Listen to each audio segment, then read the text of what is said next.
Oui, je vous entends. Ah ben, Est-ce que ok. vous nous entendez? Oui, nous vous entendons. Merci. Très bien. Mesdames Alors, et messieurs, chers entrepreneurs, chers invités, distingués candidats aux élections municipales de la ville de Québec, bienvenue à cette édition spéciale de OPM Sondé, organisée par l'Organisation patronale internationale des entrepreneurs immigrants, OPM. Aujourd'hui, nous avons le privilège d'accueillir une femme et deux hommes d'engagement, porteurs d'une vision pour notre belle ville, Québec City, et désireux de dialoguer directement avec ceux qui bâtissent, innovent et investissent chaque jour. Il s'agit là des entrepreneurs immigrants.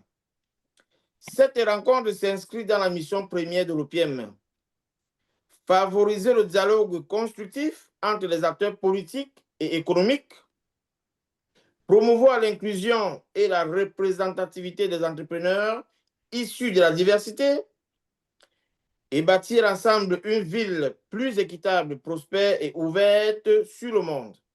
Chers candidats, votre présence parmi nous ce dimanche traduit votre ouverture et votre respect envers la contribution des entrepreneurs immigrants à la vitalité économique et sociale de Québec.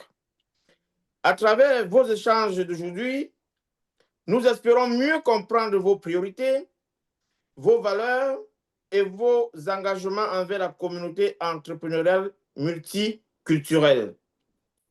Chers membres et sympathisants de l'OPM, recevons nos invités avec le sens de l'écoute, de la fraternité et de la responsabilité citoyenne qui caractérise notre organisation. Car ici, à l'OPM, nous croyons que la prospérité de demain se construit dans le dialogue, la confiance et la collaboration. Bienvenue à nous, bienvenue à vous, chers messieurs, chères dames, à cette rencontre stratégique. Bienvenue à Opium Sondé et que cette séance soit un moment d'échange sincère, porteur d'idées, de partenariat, d'espoir pour notre avenir collectif et surtout, que cette rencontre soit un acte d'engagement fort entre le parti Respect citoyen et les entrepreneurs immigrants. Ceci dit, je suis Mérimé Césaire Ngumtsop, président fondateur de l'Organisation patronale internationale des entrepreneurs immigrants, une, une organisation sans but lucratif déclarée dans la ville de Québec avec le numéro d'entreprise 33 81 35 32 78. Ça fait 2 mois, nous avons commencé nos activités. Aujourd'hui, nous comptons environ 470 membres dans notre forum central. Bravo. Ceci dit, bienvenue à M. Stéphane Lachance, qui est le chef du parti politique Respect Citoyen. Bienvenue à Mme Eugénie Tossia, la bonté, qui est candidate du côté du plateau. Bienvenue à M. Marc Coussin, directeur de campagne. Nous vous Merci écoutons. beaucoup. Merci beaucoup. Ben, bonjour. Alors, mon nom est Stéphane Lachance. Je suis très heureux d'être parmi vous cet après-midi. Eugénie m'avait parlé de cette possibilité-là. J'étais honoré d'avoir la chance de parler à des entrepreneurs. Je suis moi-même un entrepreneur depuis 42 ans et j'opère une entreprise d'audiovisuel. Et mon arrivée en politique est tout simplement que je suis tanné de voir les gens être considérés comme des guichets automatiques. Vous savez, je comprends déjà la réalité des entrepreneurs. Je comprends encore plus les difficultés qui peuvent arriver sur le chemin d'un entrepreneur qui, en plus, immigre ici au Canada pour faire des affaires. C'est déjà une double difficulté. Donc, c'est tout à votre honneur et je vous salue. Je suis entrepreneur depuis 42 ans. Je sais ce qu'est le quotidien d'un entrepreneur. On ne sait jamais comment ça va se terminer. Chaque semaine, on a des objectifs. Est-ce qu'on va faire notre mois? Est-ce qu'on ne le fera pas? Donc, ça crée des inquiétudes. Et je pense que la raison pour laquelle j'ai décidé de m'impliquer dans cette campagne électorale, c'est justement pour faire en sorte qu'on revienne à des valeurs de base au niveau de la Ville de Québec, au lieu d'investir dans toutes sortes de choses un petit peu farfelues. On veut revenir à des valeurs traditionnelles et gérer l'argent des citoyens comme si c'était le nôtre. Alors, de faire des dépenses complètement farfelues ou infondées, je trouve ça scandaleux et je trouve ça insultant parce qu'on travaille fort pour gagner notre argent. Je le sais, je suis convaincu de votre côté également. Puis de voir des gens s'approprier ces sommes-là, puis d'en faire toutes sortes de choses qui ne sont pas justifiées.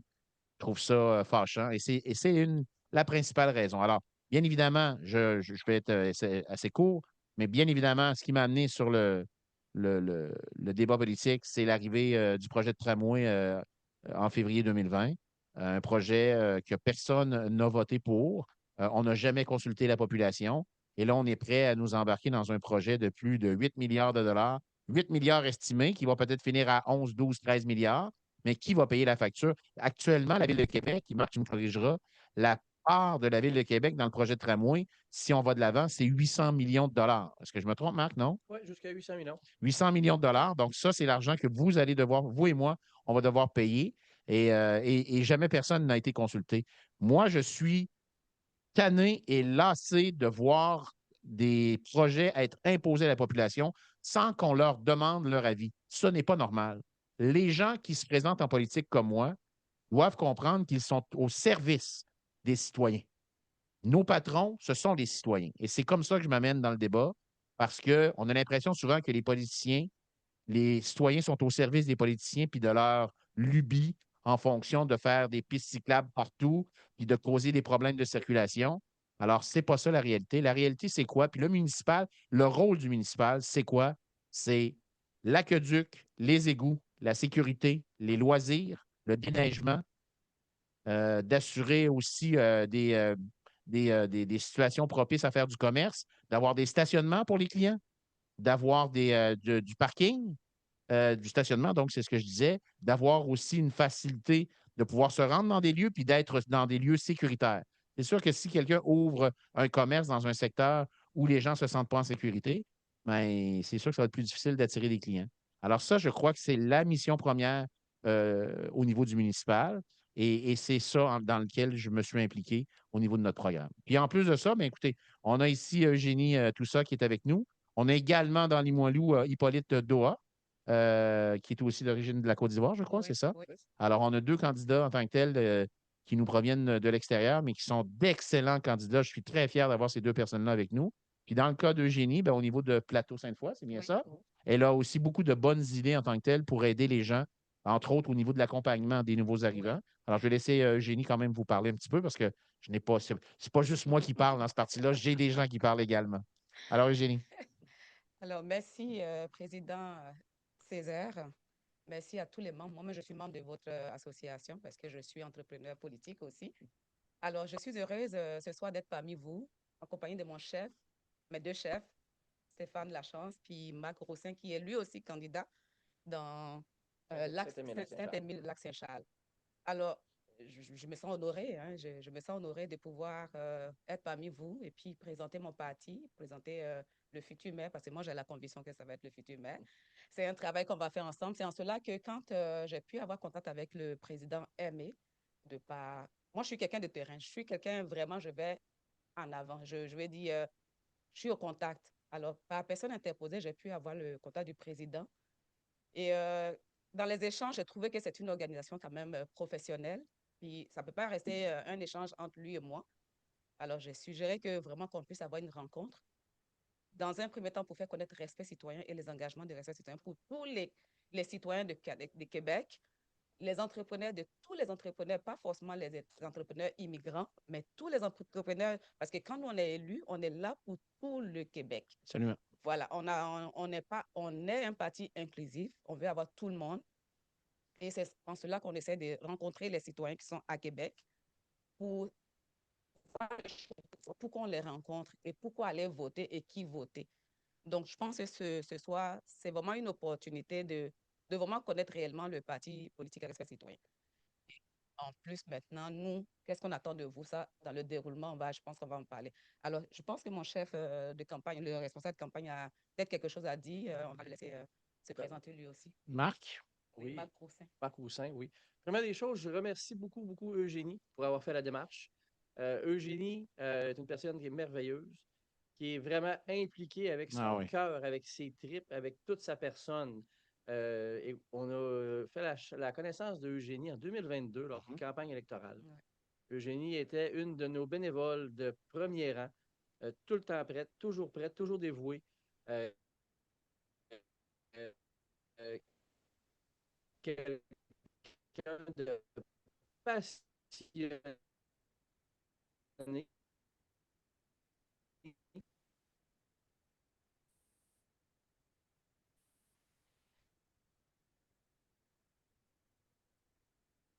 Et dès le lendemain, on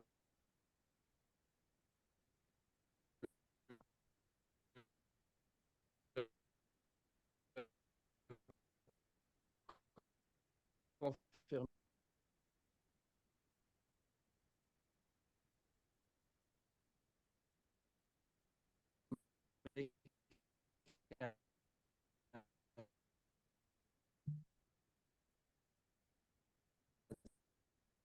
Problème de connexion, sûrement.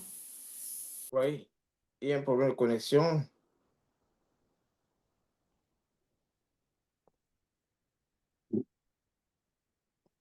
Oui, nous attendons donc. Est-ce que vous m'écoutez? Oui. Oui, monsieur Kamta, vous m'écoutez. Donc, certainement, nos invités ont un souci au niveau du studio. Donc, nous restons connectés. Nous restons connectés, ils vont certainement nous revenir.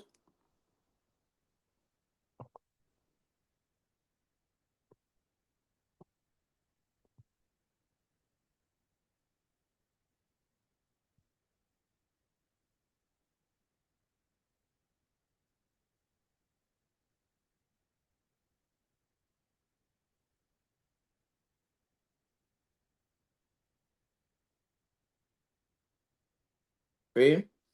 Donc, certainement, comme ils sont dans un studio, peut-être qu'ils ont eu un souci de ce côté-là. On espère que les dieux de la technique vont permettre que nous puissions continuer à On est de échanger. retour. Est-ce que vous nous entendez? Oui, oui, monsieur, la chance. On est désolé, on parlait, puis tout d'un coup, le lien a fermé. Alors, je ne sais pas si c'est les dieux de l'Internet qui ont décidé de faire des siennes. Ben, ça augure de bonnes choses dans tous les cas. Bon. On est de retour, on est de retour. On est là, on est là. Au final, ce qu'on pourrait dire tout simplement, Respect citoyen est un parti qui a été fondé le 4 juillet 2023 et notre parti a été fondé en fonction du fait de donner une voix aux citoyens. Donc, actuellement, on compte presque 1200 membres. Lorsqu'on a présenté notre plateforme électorale le 11 juin dernier, on a fait voter nos engagements auprès de nos membres. Donc, c'est des engagements que les membres ont dit qu'ils étaient d'accord. Et nous, la consultation, c'est la prémisse de base du parti. Donc, on consulte les gens, on discute. C'est important et on veut ramener ça actuellement. Malheureusement, actuellement, à l'Hôtel de Ville de Québec, on a perdu ce côté-là. On impose des choses sans consulter les gens, sans consulter les payeurs de taxes qui vont sortir de l'argent de leur poche pour des projets. Alors, je pense que ça doit être primordial de ramener cette discussion-là. Possibilité de signer le registre, possibilité d'aller en référendum sur certains points, mais de permettre aux gens de s'exprimer puis donner plus de place aussi au conseil de quartier. Ça, c'est quelque chose que Respect citoyen veut faire. Donner plus de pouvoir au conseil de quartier pour avoir un contact direct avec la population, puis que les gens ne soient pas confrontés à faire un projet sans avoir consulté. Actuellement, la Ville fait des consultations, mais on vous présente une présentation PowerPoint, on vous montre à quoi ça va ressembler, mais on ne vous pose jamais la question si vous êtes d'accord ou non. On vous demande si vous voulez choisir la couleur rouge ou la couleur bleue, mais on ne vous demande pas en tant que tel si vous êtes en accord. Et je vais donner en référence, lorsqu'on a fait des travaux dans le coin de Saint-Sauveur, à Québec, au niveau des travaux d'infrastructure, on dit qu'on a fait une consultation sur Internet où il y a peu de gens qui ont participé, puis on nous a dit qu'on avait l'approbation de la population. Mais lorsque les gens du secteur sont allés cogner aux portes des gens, 85 des gens étaient en désaccord avec le projet. Malgré tout ça, la Ville l'a fait.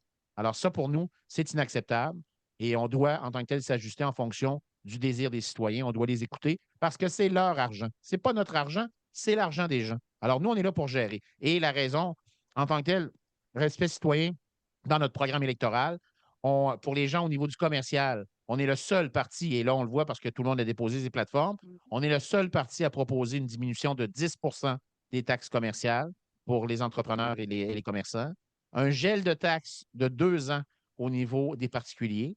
Alors ça, quand même, ça permet. J'aurais aimé ça donner aussi une diminution, mais il faut être conséquent dans le budget. Alors, pour les 2 prochaines années, par contre, vous allez être en mesure de budgéter votre montant. Vous savez combien ça va vous coûter. Et en plus, on offre le 12 mois de paiement sans intérêt. Alors ça, je pense que pour faire le budget, ça va aider beaucoup. et on a d'autres engagements. Notre principal engagement, nous, on ne veut pas de tramway, puis on ne veut pas plus de SRB qui est proposé par M. Hamad. Donc, parce que tout simplement, le RTC, et là, j'ouvre ma fenêtre, parce que je vais être sûr de le voir comme il faut, le RTC est pour nous actuellement une organisation qui est en problème. On l'a vu l'année passée, les chauffeurs ont fait grève. Cette année, c'était les employés d'entretien durant le festival d'été. Il y a des problèmes à l'administration. Donc, je ne vois pas comment on peut confier des projets de 8 milliards ou de 4,5 milliards à une organisation qui est problématique. On doit faire en sorte que l'organisation fonctionne bien. Je vous rappelle qu'aux dernières évaluations, le RTC a fini 9e sur 10 services de transport en commun au Québec, donc avant-dernier. Alors, notre projet à nous, dans un premier temps, c'est d'optimiser le service du RTC, de faire en sorte que le RTC fonctionne bien, que les gens se parlent, autant les chauffeurs, les employés d'entretien, l'administration, que tout le monde embarque dans le même bateau, qu'on rame tous dans la même direction. Et lorsque ce service-là est d'optimiser le service, on sait qu'au niveau des trajets d'autobus, est-ouest, ça va quand même assez bien, mais par contre, au niveau du nord-sud, il y a beaucoup de travail à faire. Et ça, c'est des choses qui coûteront pas d'argent vraiment. Là. On a les autobus, on a les chauffeurs. C'est juste une question d'organisation. Alors, on n'a pas besoin d'investir des milliards de dollars dans un système. On a déjà les autobus, mais il faut mieux organiser le service. Et lorsqu'on aura atteint ça, et une des raisons aussi qu'on propose, c'est la diminution des laissez-passer d'autobus à 50 dollars pour tout le monde, parce qu'il faut comprendre l'arrivée du télétravail pour certains. Donc, il y a des gens présentement qui travaillent 2 jours semaine en ville. Le reste, ils sont à la maison en télétravail. Donc, ces gens-là, lorsqu'on les a questionnés, ils nous disaient, ben moi, je n'achète pas la passe parce qu'à 100 ça coûte trop cher. Donc, je m'achète des billets. Mais on leur a dit, si on diminuait le montant de la passe à 50 alors là, ils nous ont dit, là, je l'achèterais. Et probablement que si le samedi, j'aurais besoin d'aller en ville, je vais prendre l'autobus parce que j'aurai déjà la passe de payer. Alors, c'est ça l'idée, de faire en sorte d'augmenter l'achalandage au niveau des gens qui veulent prendre le service, de faire en sorte que les gens apprécient plus le service aussi. C'est important. Donc, c'est là que ça va demander une collaboration de tous les départements au niveau du RTC. Puis par la suite, lorsque ça sera fait, on va demander aux gens, parce qu'il y aura éventuellement, effectivement, un besoin. On va approcher, d'ici les 10 prochaines années, le million d'habitants dans la région RMR de Québec. Alors là, on va demander aux gens, qu'est-ce que vous voulez avoir? Alors, ce qu'on veut faire, c'est d'approcher des consortiums qui vont présenter différents projets.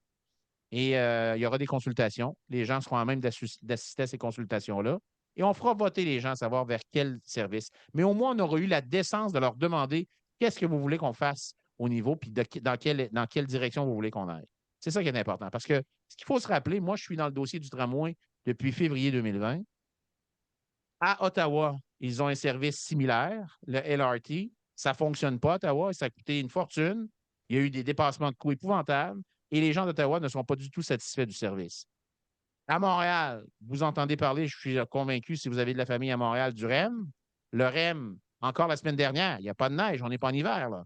Il est tombé en panne. Ils l'ont laissé fermer pendant 5 semaines durant l'été pour faire des ajustements. Puis cet hiver, c'était une catastrophe. Moi, je connais des gens à Montréal qui prenaient l'autobus. Ça allait très bien. Et puis là, quand le REM est arrivé, bien, ils ont commencé à prendre le REM. Et le REM est tellement peu fiable pour se rendre au travail, ils se sont rachetés une voiture.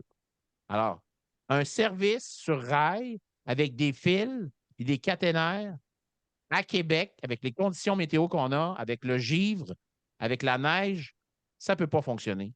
Alors, ça ne fonctionne pas à Ottawa, ça ne fonctionne pas à Montréal, il n'y aura pas de la magie, puis ça va fonctionner à Québec. Là. Ça ne fonctionnera pas plus. Alors, est-ce qu'on va lancer un projet de 8, 9, 10, 11, 12 milliards de dollars pour s'apercevoir dans 10 ans qu'on a fait une erreur, comme Ottawa s'aperçoit que c'est une erreur, comme à Montréal, ils s'aperçoivent que c'est une erreur? Moi et Respect citoyen, ce qu'on dit, c'est qu'on n'embarquera pas les citoyens de Québec dans un gouffre financier. Alors, les gens ont de la difficulté à arriver, on le voit au niveau de l'économie. Les gens sont à l'épicerie, on les voit faire les comparatifs. Les chaînes alimentaires, comment on appelle ça, la bouchée généreuse, par exemple, les comptoirs alimentaires. Écoutez, en 4 ans, on est passé de 600 paniers à 1600 paniers par semaine. Il y a des gens qui ont sûrement des problèmes là, si ça a augmenté autant. Alors, c'est pour ça que nous, ce qu'on préconise, c'est une gestion rigoureuse des finances. Donc, grosso modo, on veut, en tant que tel, se priver d'environ 100 millions de dollars de revenus au niveau des différents points que je vous ai mentionnés, mais on veut économiser 150 millions en tant que tel sur les dépenses. Parce que le problème à la Ville de Québec, ce n'est pas qu'il ne rentre pas assez d'argent, c'est qu'il en sort trop.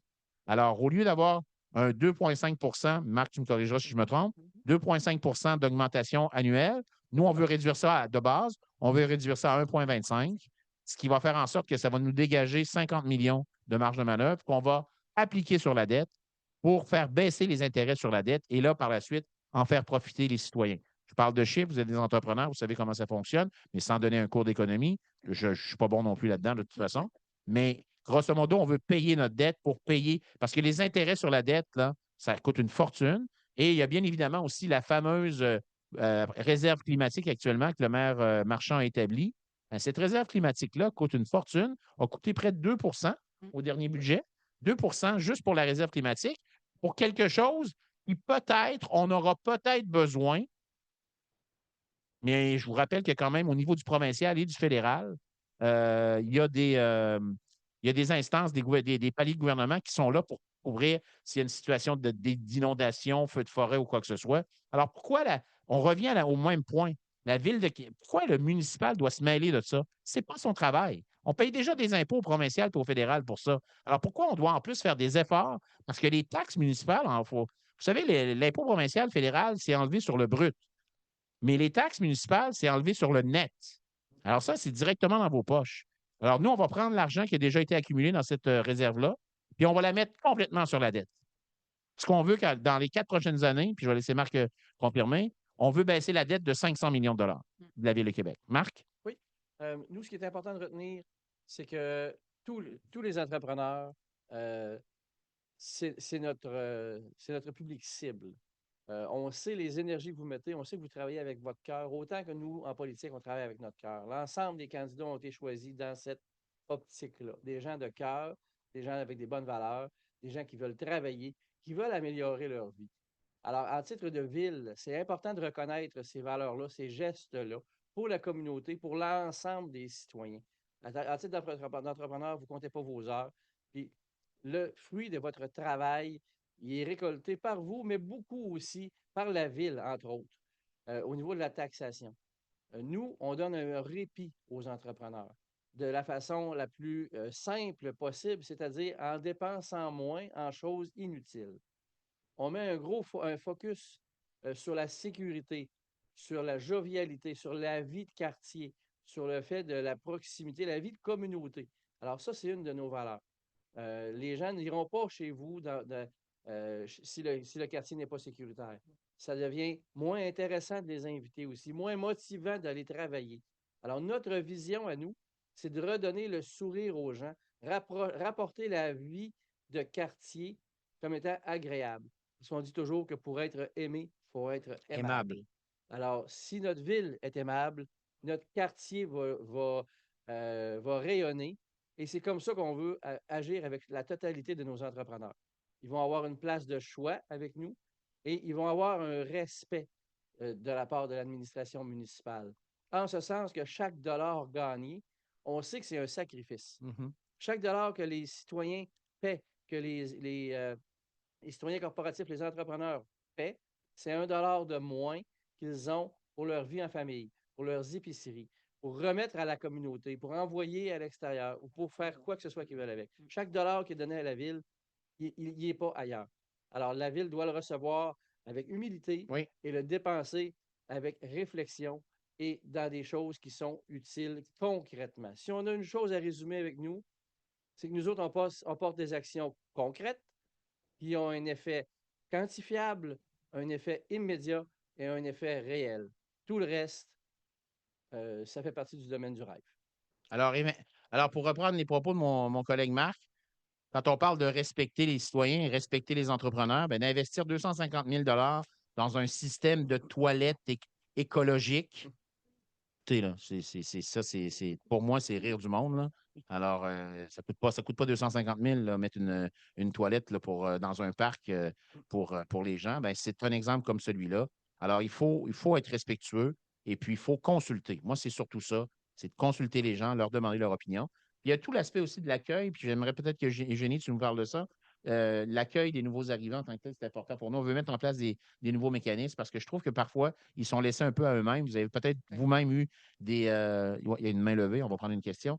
Mais souvent, les gens sont laissés à eux-mêmes lors de l'arrivée, le temps qu'ils comprennent comment ça fonctionne ici. On aimerait ça pouvoir mieux les accompagner. Oui, peut-être qu'on va prendre des questions. Est-ce que vous préférez prendre une question ou on peut répondre à ça? Oui, nous avons prévu une séquence pour questions-réponses. Parfait. Nous suggérons que vous alliez jusqu'au bout de votre exposé. Ensuite, Parfait. nous allons ouvrir cette séquence questions-réponses. On va terminer avec ça. D'accord. Vas-y, Eugénie. Ben, pour les nouveaux arrivants, on voudrait vraiment, en plus des services qui sont là, s'impliquer en tant que ville, en tant que structure communale pour pouvoir impacter leur arrivée. Comme je disais la dernière fois à un journal, j'ai dit, une personne qui arrive ici, comment elle, d'abord, elle arrive une personne qualifiée, formée et qualifiée. Faisons en sorte que cette immigration-là, c'est cet immigrant qui arrive, il puisse être impliqué non seulement dans la ville où il arrive, mais dans son quartier où il vit, afin de mettre ses services, ses compétences au service de la ville et même de la circonscription dans laquelle il vit. Et ça demande à mettre des structures en place, de sorte que quand ils arrivent, ils savent où s'orienter, qu'ils ne soient pas désœuvrés. Le respect citoyen, et moi, la conseillère, la candidate dans Sainte-Foy-Plateau que je suis, ça va être mon chemin de bataille, de sorte que les personnes qui arrivent, qui ne se sentent pas à l'étranger, mais se sentent impliquées. Parce que quand on quitte son pays pour arriver dans un autre pays, on cherche un mieux-être et on veut faire un nouveau départ, permettre aux gens d'avoir un nouveau départ dans un cadre idéal. Et c'est le but de respect citoyen, avoir l'écoute, l'approche, comprendre le besoin de la personne pour pouvoir mieux l'orienter. Et ça, vraiment, c'est notre préoccupation. Oui, tu veux ajouter quelque chose? Tout à fait, non, écoute, Et ça, là, moi, c'est quelque chose que aujourd'hui, si vous me voyez parmi cette équipe, si je n'avais pas été orientée, si je n'avais pas trouvé ma place, je ne pourrais pas être parmi eux aujourd'hui. Et pour moi, c'est important que la nouvelle personne qui vient dans notre pays, parce que moi, je suis québécois, je suis canadienne, la nouvelle personne qui arrive dans notre pays et dans notre commune trouve sa place pour pouvoir mieux impacter l'économie de ce pays-là et qu'il soit utile. Donc, moi, vraiment, pour juste résumer un peu, voilà un peu ma préoccupation, c'est en ce sens que déjà, je dis, il faut que je rencontre quand même toutes les communautés pour qu'elles se sentent impliquées. C'est pas, je veux dire, c'est pas intéressant d'être dans un pays et d'être en marge de la politique. C'est vrai, tout le monde ne peut pas être candidat, mais il faut être au fait de ce qui se passe dans ce pays, parce que c'est là qu'on vit. Et pour la plupart d'entre vous, vous êtes déjà citoyens, alors impliquez-vous. C'est ça l'intégration, pour moi, c'est important de ne pas faire une division du genre, moi je suis africain, eux ils sont québécois. Non, dès l'instant où on a la citoyenneté qu'on vit dans ce pays-là, on est tous les mêmes personnes. Et respect citoyen ne fait pas de discrimination, ne fait pas de... On est vraiment un parti inclusif. Vous le voyez, je ne suis pas la seule candidate. Hippolyte Douai, il est candidat. Moi, je me sens à ma place pour travailler pour le Québec et pour celui qui arrive dans la ville de Québec et surtout à Sainte-Foy-Plateau. Alors, je ne vais pas être long parce que je sais que vous êtes nombreux. On aura à d'autres occasions, si vous voulez me rencontrer en tant que candidate, on pourra vraiment échanger sur mes engagements dans le secteur de Sainte-Foy-Plateau. Moi, je voudrais juste, en terminant, si vous me permettez, M. le Président, se dire qu'en 2021, il y a 226 000 personnes qui n'ont pas voté à l'élection municipale. Il y a 144 000 femmes qui n'ont pas voté. Alors, c'est important d'aller voter parce que le municipal, c'est le gouvernement qui est directement relié à votre vie quotidienne de tous les jours. Les ordures, la sécurité, le stationnement, tout ça. Alors, si vous ne vous sentez pas appelé par ces décisions-là, ça va avoir. Laissez pas voter des gens et prendre des décisions pour vous. Je pense que vous avez le droit de donner votre opinion et de choisir des gens qui vont vous représenter au meilleur de leur capacité pour faire en sorte que vous êtes respecté. C'est le message que je voudrais terminer. Merci beaucoup. Oui, madame, oui. Donc, j'appuie aussi mon chef que c'est important ce qu'il vient de dire. Mais on vient tous des horizons différents, mais on est des Africains. On sait comment la politique se passe dans nos pays. On n'a pas le droit, genre, pour la plupart, ce n'est pas évident qu'on puisse porter nos voix et que ça va être répercuté. En général, quand on vote, il y a toujours des problèmes qui accompagnent. Je ne veux pas dépeindre l'Afrique ou quelque chose. Mais je vais dire, aujourd'hui, nous avons l'occasion, en tant qu'immigrants et citoyens canadiens, de pouvoir donner notre sanction, voici, c'est des sanctions. Les élections, c'est une occasion pour vous de donner votre avis. Oui. Je pense que c'est la seule occasion véritable où on vous demande votre avis. Qu'est-ce que vous pensez? À ce sens, nous avons un programme, on a 66 engagements moi, je vous invite à aller sur la plateforme de respect citoyen. On a déjà évalué, quantifié, on a des économistes qui ont travaillé sur ce plan-là et la plateforme économique aussi est déjà financière, est déposée. Vous allez regarder et porter vos voix parce que c'est une sanction qu'on doit donner aux élections quand on vous donne la voix. Donc, citoyens canadiens que vous êtes, moi, je vous invite, que soyez femmes ou hommes, impliquez-vous en votant, en regardant les programmes de chaque parti et puis faites votre choix. Moi, je pense que le meilleur choix pour vous, c'est respect citoyen, sans doute. Merci. Sans Merci, Eugénie. J'ai eu peur que tu dises le contraire. C'est correct, ça. Ben, écoutez, chers invités, respect citoyen, c'est un parti qui nous parle de pas même sa terminologie, voilà, de pas même sa dénomination, respect citoyen. Et à l'entame de vos propos, chef Stéphane Lachance, vous avez abondamment parlé de l'aspect de l'acceptabilité sociale avant le lancement d'un projet. Je pense que c'est la plus élémentaire des civilités en termes d'engagement politique parce qu'il faut justement respecter les avis des citoyens avant de lancer une opération parce que cette opération est, est forcément en contact direct avec les populations bénéficiaires. Donc, du coup, lorsque vous avez pris la parole et que vous avez commencé par là, j'ai donc compris que le nom respect citoyen n'est pas simplement un slogan creux. Il y a une force à l'intérieur et nous avons noté que vous comptez baisser les laissez-passer de 50%, non, $50, ce qui coûte $100 aujourd'hui. Mais je pense que c'est une mesure très appréciable. Au niveau de l'immigration, Madame Tossé a également fait de belles suggestions. Mais j'ai quand même envie, avant d'ouvrir la séquence aux autres membres de l'organisation qui sont nombreux certainement à vouloir vous poser la question, comment est-ce que votre équipe compte lutter contre la discrimination en affaires, notamment dans l'accès aux contrats publics et aux subventions? C'est une excellente question. Puis je vais peut-être, on va répondre en deux parties. Je vais laisser également mon chef de campagne y répondre. Mais en ce qui me concerne, je veux dire, ce qui est important actuellement, c'est qu'on a souvent l'impression qu'il y a des groupes qui sont privilégiés lorsqu'ils font des appels d'offres. Et ça, par contre, on voit le résultat. On voit des appels d'offres où les produits qui sont proposés coûtent 5, 6, 7 fois plus cher que le prix du marché. Alors, ça, c'est inacceptable. Alors, ça sera toujours d'avoir des appels d'offres qui sont ouverts à toute la communauté et c'est pas seulement que faire des appels d'offres pour les amis, là. Alors, nous, là-dessus, c'est ça, ça va être. Quand on parle de gérer de façon rigoureuse les finances, ça fait partie de ça. C'est pas normal que ce soit toujours les mêmes 3, 4 mêmes groupes dans un domaine, que ce soit les produits nettoyants, que ce soit au niveau des produits de la voirie, qui soient toujours en train de soumissionner. Puis à chaque soumission, ben cette année, c'est lui, l'année prochaine, c'est lui. Non, non. On doit ouvrir les soumissions à l'ensemble des gens, à l'ensemble des entrepreneurs, peu importe leur origine. Et le but, c'est d'offrir le meilleur produit au meilleur prix pour la ville et les citoyens. Alors ça, là-dessus, je pense que ça va être pour nous, ça va être une priorité. Marc, as-tu quelque chose à rajouter? Le département des acquisitions à la Ville de Québec est un des gros problèmes qu'on vit présentement au niveau municipal. Parce que les gens se sont plu à mettre ça compliqué, très compliqué.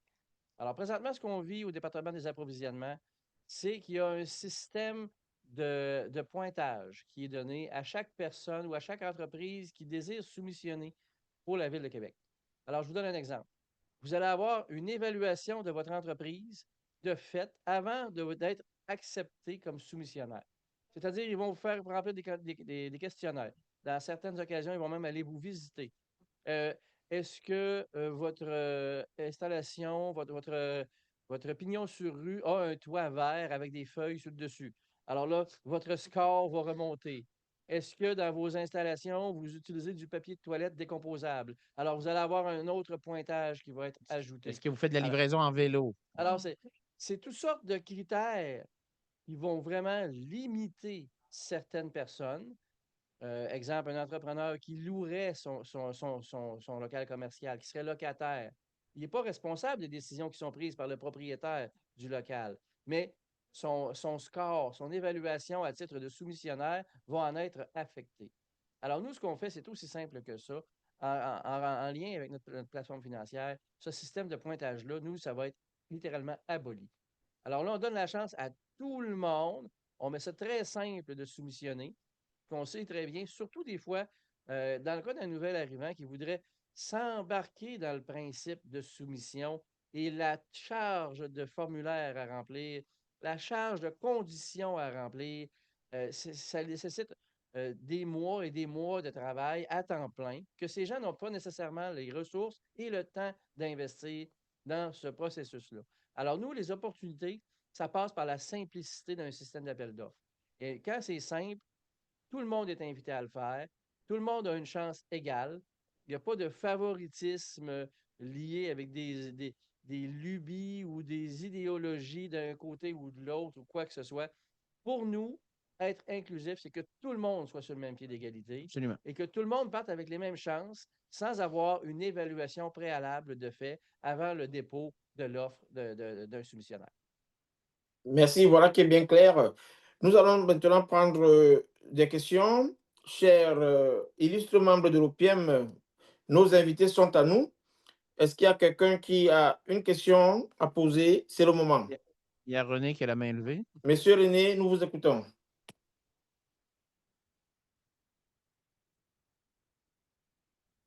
Est-ce que vous avez notre retour, René? Son microphone est présentement fermé. Il faudrait qu'il ouvre Oui, son microphone. on va demander à la réalisation de désactiver Oui, de Monsieur oui, René. René, on vous entend. Ok, merci beaucoup. Voilà, je vais venir en vidéo également. Oui, activez votre vidéo, s'il vous plaît. Merci. Okay. Bonjour. Merci beaucoup. Bonjour à tous déjà. Et merci beaucoup pour l'exposé que vous avez tenu parce que ça m'a beaucoup édifié sur plusieurs points. Je vous en remercie. Cependant, ma préoccupation, excusez-moi, peut-être si elle n'est pas bien placée, j'ai eu comme l'impression tout au long de l'exposé qu'ici, il s'agissait d'une partie des immigrants. J'ai eu l'impression qu'on parlait plus des personnes qui ont déjà la citoyenneté canadienne ou qui sont comme des résidents permanents.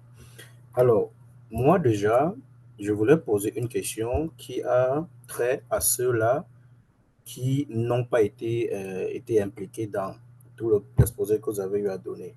Si nous avons des immigrants qui sont là en tant que travailleurs temporaires avec des PMI-FMI, déjà vous savez que c'est le problème majeur que nous rencontrons. Moi qui parle déjà, je suis dans la même logique. Mais si à Germain, dans votre bilan d'action, il y a des travailleurs temporaires qui aimeraient s'impliquer, qui aimeraient s'imprégner dans toutes les activités, dans leur localité, dans leur municipalité, et vu qu'ils sont bloqués par ce permis fermé, mais qui vraiment veulent aussi participer dans tous les sens du terme au projet tel que vous avez énuméré, comment est-ce que vous pouvez les rassurer qu'ils ne vont pas se sentir marginalisés, délaissés, parce que moi qui déjà vous parle, ça fait 4 ans que je suis là, et ça fait également 4 ans que je suis, par exemple, Madame Nina, que j'ai tellement voulu travailler avec elle à 100%, mais malheureusement, ce permis fermé m'a bloqué déjà beaucoup d'aspects.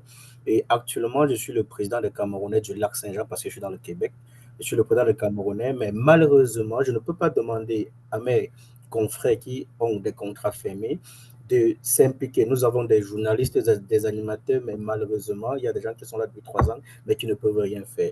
Mais en écoutant vos discours, en vous écoutant tous les jours, on a l'envie de vous suivre là tout de suite, mais on est bloqué. Alors, comment pouvez-vous rassurer comment je dis ça, excusez-moi le terme, comment pouvez-vous nous rassurer, nous, le travail temporaire, qu'on peut faire partie de votre processus électoral, qu'on peut s'imprégner dans tout ce que vous proposez? Ben, merci René pour votre question. Puis je pense que depuis tantôt, je vois Marc qui saute sur sa chaise. Alors je vais le laisser parler là, en tant que tel. Il a l'air impatient de vous répondre. Première des choses, je vous remercie beaucoup pour la question parce que c'est une question de fond. C'est une question qui est une question de l'ADN de notre parti. Alors nous, je pense que ce qu'il faut comprendre, c'est que dans toute implication politique, dans toute implication de citoyen au niveau de choisir pour qui il va voter, nous autres, ce qu'on recommande, c'est de regarder les actions avant les paroles. Chez nous, ça fait 2 ans qu'on est en politique, mais on s'est impliqué bien avant ça dans d'autres paliers au niveau de la politique. Stéphane était candidat au niveau des élections provinciales. Et même à l'époque, et Eugénie en est le meilleur exemple. Eugénie ça faisait 2 ans qu'elle était au Canada. Pas le droit de vote, simplement résidente. Alors, exactement la situation que vous me décrivez. En totale légalité d'être ici, mais pas citoyenne. Ne pouvait pas voter, ne pouvait pas être candidate.